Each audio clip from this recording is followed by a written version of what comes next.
तर नमस्कार मित्रांनो, तो स्वागत आहे आपल्या Marathi YouTube channel Marathi scalp ट्रेडरवर. तर मी आज पुन्हा एकदा तुमच्यासाठी घेऊन आलेलो आहे ऑप्शन ट्रेडिंग स्ट्रॅटेजी.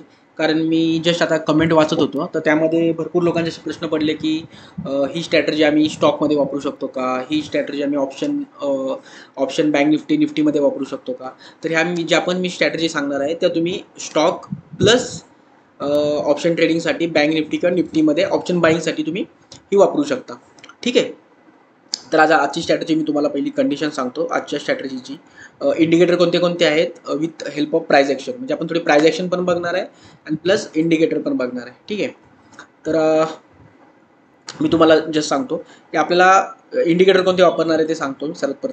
सर्वप्रथम आपले इंडिकेटर बघा. मूविंग ॲव्हरेज, दोन मूविंग ॲव्हरेज आहेत आणि एक सिम्पल फ्लूड ट्रेड्स म्हणून जो इंडिकेटर आहे. तुम्ही मागचे माझे जुने व्हिडिओ जर बघितले असतील तर हा जो इंडिकेटर आहे फ्लूड ट्रेड्स SMS लाईट, हा जो इंडिकेटर आहे बेसिकली हा इंडिकेटर यूज ह्यासाठी होतो की तो सप्लाय आणि डिमांड झोन किंवा सपोर्ट आणि रेजिस्टन्स हे ऑटोमॅटिकली मार्क करून देतो. सो तुम्हाला ट्रेड घेताना ते बेनिफिट भेटतं की मार्केट इथून, आता सपोज आजचं जर मार्केट आहे तुम्ही बघू शकला असता की इथून कंटिन्युअसली डाऊनफॉल होत गेलं 19 पासून 20 पासून. तर 20ला ह्याच इथे आज जर बघितलं 10:30 वाजता इथून त्याने सपोर्ट घेतला आणि इथून मार्केट पुल बॅक झालं. तर तुम्हाला कळालं नसेल की यार मार्केट हे जर तुम्ही जर सप्लाय झोन किंवा डिमांड झोन हा जर तुमचा ऑलरेडी मार्क असता तर तुम्हाला इथे बघू शकता मार्केट ह्याच्या आसपास येऊन ह्याच्या जवळून मार्केट पुल बॅक घेतलंय. तर ह्यासाठीच आपण बेसिकली हा इंडिकेटर मी मोस्टली यूज करतो प्रत्येक ट्रेडमध्ये सपोर्ट आणि रेजिस्टन्स मार्क करण्यासाठी. एकदा सपोर्ट आणि रेजिस्टन्स कोणत्या टाईम फ्रेमवरती मार्क करायचे, तर सपोर्ट आणि रेजिस्टन्स तुम्ही 15 मिनिट्समध्ये मार्क करा, ते चांगले वर्क करतात. आणि 5 मिनिटामध्ये पण मार्क करा, त्यामध्ये पण चांगले मार्क करतात. पण मी बेसिकली 15 मिनिट्समध्ये सप्लाय आणि डिमांड झोन मार्क करतो सपोर्ट आणि रेजिस्टन्स घेऊन. ठीक आहे.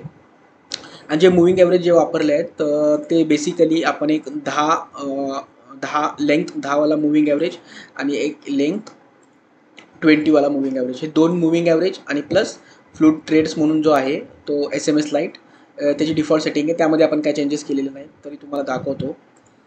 हे जे कलर्स आहेत सप्लाय आणि डिमांड आणि आउटलाईन, हे जे फक्त जरा मी कलर ब्राईट केलेत. हे जे डिफॉल्ट कलर असतात तर ग्रे आणि व्हाईट असतो. सो तुम्ही तो कलर थोडंसं ग्रीन रेड आणि आउटलाईन जी आहे ती ब्लॅक करून हे करा, स्क्रीनवर थोडी जास्त विजिबिलिटी येते. ठीक आहे.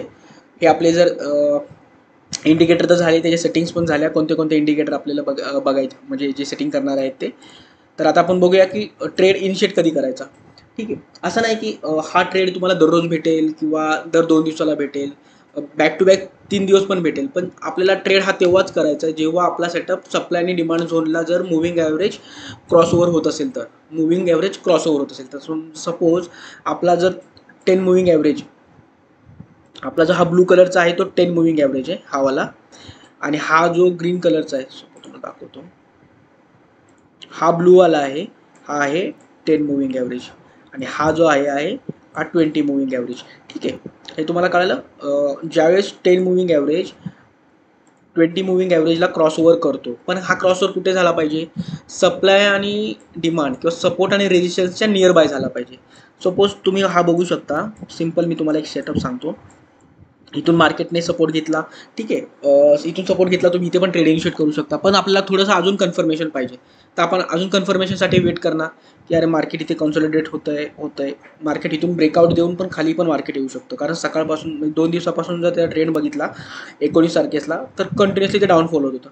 तर कुठेतरी ते ब्रेक लागला पाहिजे, तो इथे ब्रेक लागला, पण कन्फर्म माहीत नाही आपल्याला की ह्याच डिमांड झोन किंवा ह्याच्या सपोर्टवरनं मार्केट इथून पुल बॅक येऊ शकतो. सर आपल्याला इंडिकेशन भेटलं मुव्हिंग ॲव्हरेजचं, 10 मुव्हिंग ॲव्हरेजने 20 मुव्हिंग ॲव्हरेजला ज्यावेळेस क्रॉसओव्हर केलं ह्या कॅन्डलला, 1:30 वाजताच्या कॅन्डलला, तुम्हाला काही नाही करायचं आहे, तुम्हाला जस्ट सिम्पल ट्रेड इनिशिएट करायचं आहे.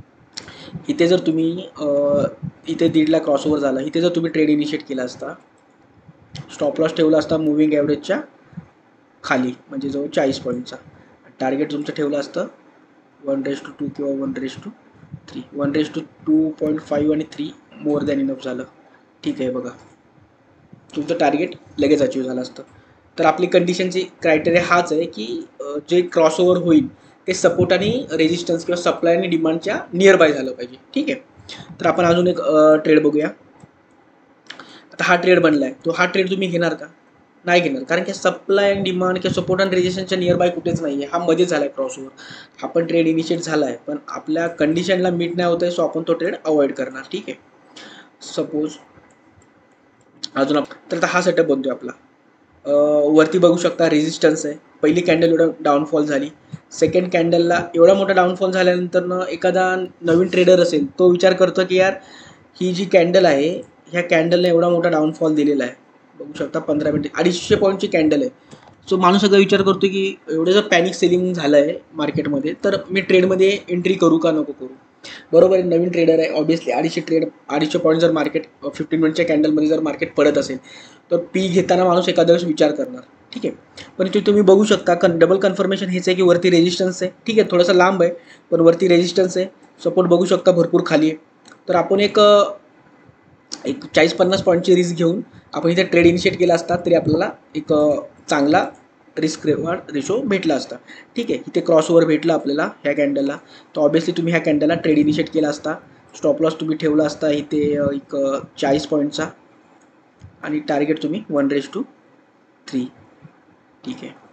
ठीक आहे, हे पण आपल्याला टार्गेट अचीव झालं. ठीक आहे. सेम लाईक दॅट इथे बघू शकता, इथे क्रॉसओव्हर झाला, इथे रेजिस्टन्स आहे, ट्रेड इनिशिएट केला असता, कॅरी फॉरवर्ड करायला लागला असता. पण ठीक आहे, मी तुम्हाला एक जस्ट एक्झाम्पल दाखवतो आहे. स्टॉप लॉस तुम्ही एंट्री कॅन्डलच्या खाली घेऊ शकला असता, थोडा मोठा होतो आहे पण ठीक आहे. इथे घ्या तुम्ही 40 पॉईंटचा आणि 1:3. ठीक आहे. कोणते पण एक्झाम्पल आहे, इथे ट्रेड घेणार का नाही घेणार, सपोर्ट रेजिस्टन्स आसपास कुठेच नाही आहे. हां, तुम्ही पिवट पॉईंट्स पण लावू शकता, इथे पण ट्रेड बनतोय पण आपण ट्रेड घेणार का नाही घेणार, कारण आपली डिमांड हेच आहे की सपोर्ट अँड रेजिस्टन्सच्या जवळ नियर बाय ट्रेड घ्या. जेवढे पण सेफ ट्रेडर्स आहेत त्यांनी ट्रेड तिथेच घ्या near by support resistance supply किंवा डिमांड झोनला. Supply demand zone support resistance जरी मार्क करायला येत नसतील तर तुम्हाला जे सांगितलं फ्लूड ट्रेड्स SMS लाईटवाला हा इंडिकेटर तुम्ही यूज करू शकता. ठीक आहे. अजून एक आपण एक शेवटचं एक्झाम्पल बघूया. तुम्ही इथे बघू शकता, हा इथे सपोर्टला आलं आहे. ठीक आहे, सपोर्टला आला, आपण लगेच ट्रेड इनिशिएट नाही करायचं, आपण थोडंसं वेट करू शकतो. कन्फर्मेशन आपल्याला कुठे भेटलं, ह्या कॅन्डलला क्रॉसओव्हर झालं, जसं क्रॉसओव्हर झालं कळालं की तुम्ही लॉंग पोझिशन इथे बनवू शकला असता. एंट्री कॅन्डलला इथे स्टॉप लॉस ठेवा 35 ते 40 पॉईंटचा आणि इथे तुमचा टार्गेट अचीव झालं. ठीक आहे. तर मुव्हिंग ॲव्हरेज, भरपूर लोक बोलतात की मुव्हिंग ॲव्हरेज लॅगिंग इंडिकेटर. हा लॅगिंग इंडिकेटर आहे, पण जर ते तुम्ही चांगल्या पद्धतीने प्राइस ॲक्शनने जर तुम्ही वापरलं तर ऑब्विसली तुमच्या ट्रेडची ॲक्युरेसी आणि तुमच्या ट्रेडिंगची इफिशियन्सी अजून जास्त प्रमाणे वाढवू शकते.